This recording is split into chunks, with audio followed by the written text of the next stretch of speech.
Hello and welcome to my teaching and learning video. This video is focusing on post-it notes. It's a teaching activity video number 4 from me.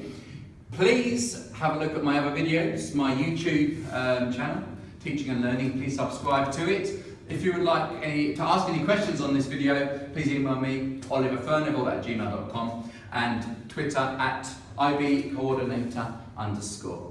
So this activity, post-it notes, really the post-it notes provide the start of an activity, and the good thing about post-it notes is this activity is so versatile that there are many things you can do with the post-it notes to enhance your students' learning and take the learning on to the next level. This is an activity that I've used all the way through from year 7 through to year 13, and it can be done as a start of a new activity. It can be done a post-reading activity to rank, put in order of the new ideas you found. It can be done as a revision activity, and it also can be done as an activity where students are asked to debate and discuss with each other.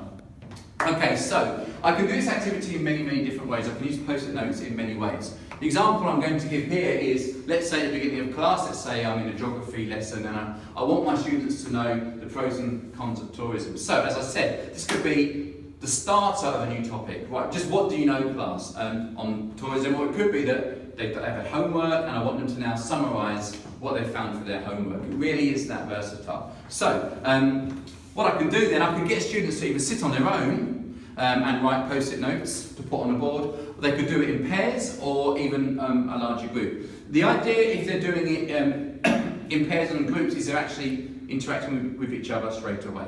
And I believe that if I could, okay class, put your hand up, who knows a pro? Yes, I can make a nice long list. However, in my experience, I might just get the usual students to answer, and the others can just hide their knowledge or actually not have the confidence to respond. So the post-it note is a different way to do this, okay? So let's say I've got students in pairs and I'm saying, give me the pros and cons of tourism. I might say to the class, okay, pair 1, 2, 3, you pros only, 4, 5, 6, cons only. I can do it either that way, or I can just have an open house.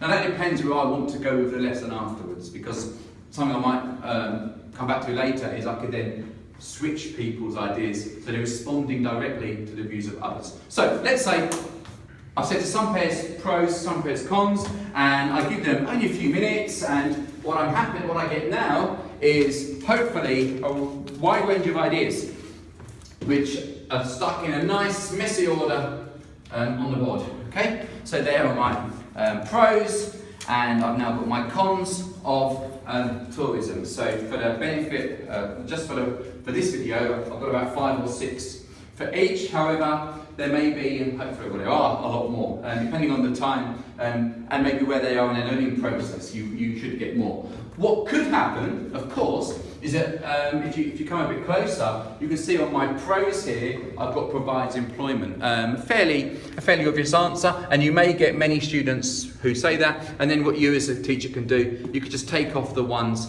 that you believe have been repeated. So what do I do now? Well, I've had the students interact with each other and create a nice variety of ideas. Well, I could say, as I went to earlier, I could say, okay, all the people that did pros, you must now look at the con side, and what I want you to do is I want you to rank them in order of the biggest down to the least significant. So we've got 5 here. Now what I could do, I could put them in groups, and off they go, and in their group now, what they're doing, they take these post-it notes back to the table, and the group can then decide and debate and discuss, well, I think environmental damage is 1, let's say 2, 3, 4, 5, and what they can do,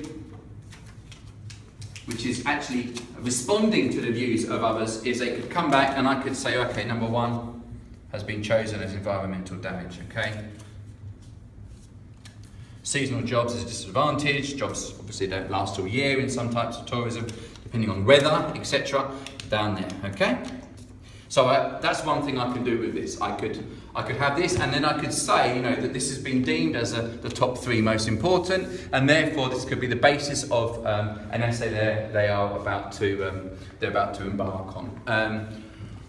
What I could also do is a secondary activity. So I could say, let's say my one. Let's just go here. I've got my 1 to 5, and this is a good. This is as well. You can see here we've got 6 ideas. Let's say I've got my 1 to 5 there.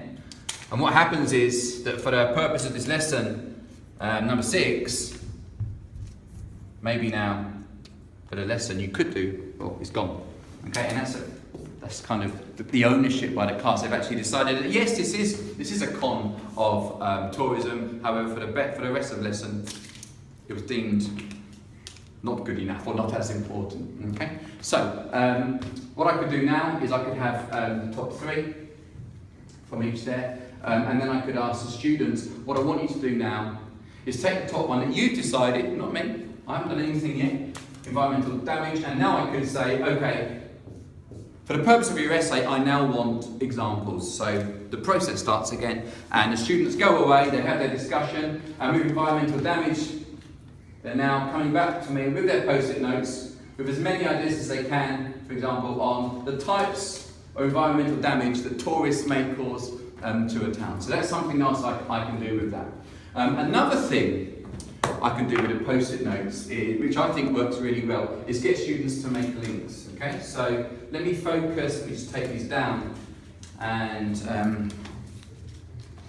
I'm going to focus on this. Tourists that come to your town hopefully spend in shops, and therefore they're paying, you know, consumption tax, which goes to the local town, and excuse me. What I want the students to do now, hang on while I get my board rubber. What I want my students to do now is to make links, okay? So with this post-it note, I can say to students, tax can go on education, okay? And then what I'm going to say to students is, well, so what? What does that lead to, okay? So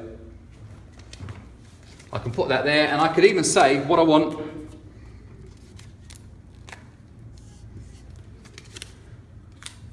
is more links there, okay? And what could happen is that things like tax can go to education. What they could do then is use those links to maybe work against some of the cons there. So someone might say that the bad thing is low pay or money directed into different areas, different countries based on that. So what we could do, I could say, I want these gaps filled in, and I want you to show me how tax being spent on education is going to be beneficial to the actual country. Okay, so tax on education. Okay, education, more places are more people able to go to university. People are able to get better jobs. They get better jobs, they spend more tax that goes into the country there. The tax that goes into the country there to the government spends on infrastructure, which then therefore again helps tourism and as a which is going to attract more people into the country. So that's another way I can use post-it notes as in my lesson. Okay, so I hope you've got some ideas what you can do in class. The post-it notes, really cheap, really easy to use, and what they do is they allow students to do a variety of different activities. And I think the key for me is that all people get to have their say. As I said at the start, it's not just student A, student B that answer every question, okay? I might not be confident in putting my hand up and shouting out in class. Well, I think a pro of tourism is it provides education, but employment, but I might be more willing to write it down. It's anonymous, okay? People might, you might understand handwriting. But what I like to do as a teacher, when I've got these good ones, I might offer, well, who said that? Because that's an excellent idea. Would you like to clarify what you mean?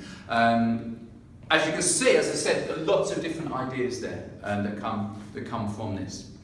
So students are being exposed to a variety of views with others. They can also empathise with different ideas that they hear in class as well. And this is like an active activity. So what I like to do is I like to, when I've got my students up here, they're moving, then I like to take the group to take the notes, go to another part of the table, and they're standing around here. So you can see if I'm standing around here with my post-it notes, putting them in order, it's actually students communicating, it's actually students moving, and the students then are therefore having to move around the classroom, which hopefully provides an environment of student interaction. Okay, so I hope you've enjoyed this video. Please subscribe to Teaching and Learning on YouTube. There are just finally the contact details again. Thanks for watching.